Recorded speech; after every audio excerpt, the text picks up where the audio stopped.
हिंगनघाट नगरपालिका द्वारा जारी नोटिस के संदर्भ में अनिल जवादे ने एक पत्रकार परिषद आयोजित कर अपना पक्ष रखा।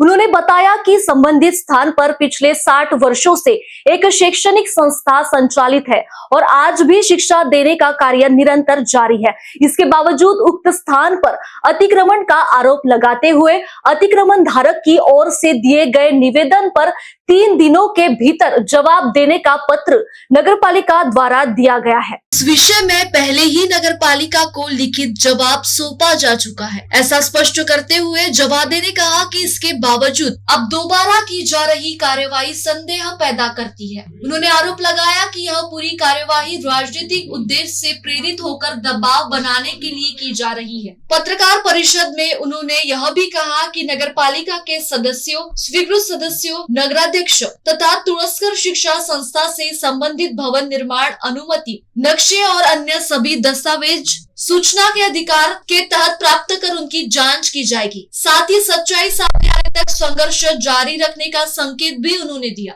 एनबीसी न्यूज के लिए हिंगनघाट से रवी यनोरकर की खास रिपोर्ट।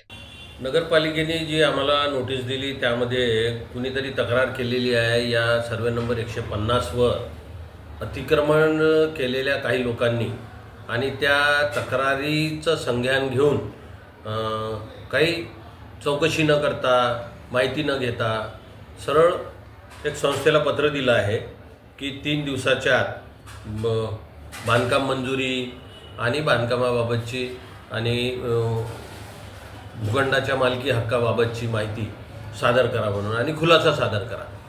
हे पत्र आलं, त्या अनुषंगाने आम्ही त्यांना खुलासा सादर केला आहे की या पद्धतीचं पत्र 6 महिन्यापूर्वीच येऊन गेलेलं आहे आणि आम्ही 6 महिन्यापूर्वीच खुलासा सादर केलेला आहे, तर कृपया तो बघावा।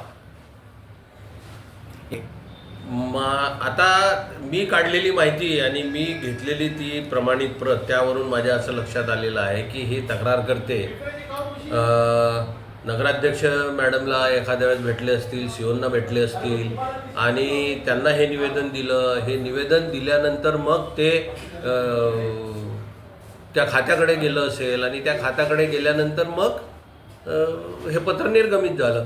तर यामध्ये ॲक्टिव्ह पार्ट हा नगराध्यक्ष, सीओ आणि कार्यालयाचा आहे। तर नगराध्यक्ष स्थानापन्न झाल्यानंतर पत्र आलं, आधी सीओंचं पत्र आलं होतं, त्यावेळेस आम्ही खुलासा सादर केला होता। आता परत त्याच पद्धतीचं पत्र आणि तक्रार सविस्तर आहे म्हणजे काही लोकांना इथं म्हणजे त्यांच्या मौलिक अधिकाराचं हनन या शाळेमुळं होत आहे। आता यांच्या लेकरांना मोफत शिक्षण मिळालं पाहिजे या शहरातल्या गोरगरिबांना, त्यासाठी या संस्थेचा प्रयत्न असतो। आता त्याची जर कुणाला अडचण होत असेल तर याच्या मागे कोण आहे, तर जो उच्चभ्रू लोकांचा पक्ष आहे आणि त्यांचं सरकार आलं आहे, त्याच्यामुळं गरिबांचं शिक्षण यांना खुंटवायचं आहे।